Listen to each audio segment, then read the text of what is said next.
All right, welcome back, guys. So we're getting this motor ready. This is the 2.4 bottom with a 2.3 head, and what we do is after we get it all assembled and everything, we put use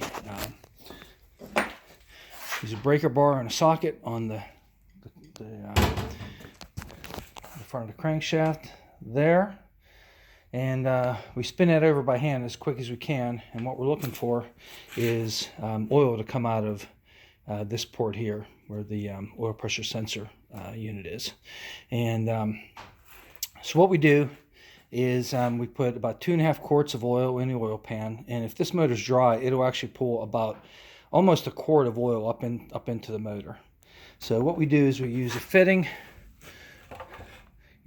on the end of that, screw that into that port with a little bit of thread tape on so it doesn't leak everywhere. And you can see that driven oil, it's green. But then we run this hose down to the pan.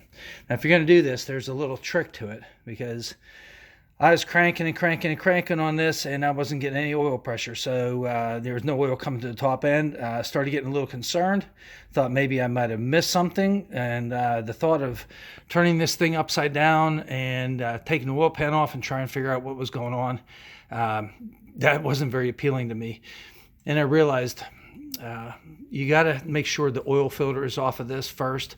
So what you do is, without the oil filter on, with our drip pan, we turn the motor over, and when you start getting oil coming out of the oil filter mount, then you put the oil filter on. For some reason, it doesn't seem to want to prime with the oil filter on, but as soon as you get a little bit of oil out of there, then you can put your filter on. And then of course you'll have your hose, and your hose will be hanging down here, and you can see we don't have anything on the floor, which is good. We got it all in the pan, working out pretty good. So yeah, this is going to be a fine running motor for the customer. We're using the short belt system. For those wondering, that's a 33-inch belt. So if you want to get rid of your AC compressor, and you can run it off the pulley there. That's with the small diameter factory pulley, but that's a 33-inch belt. I'm not sure what size it would be if it was the regular lower pulley down there.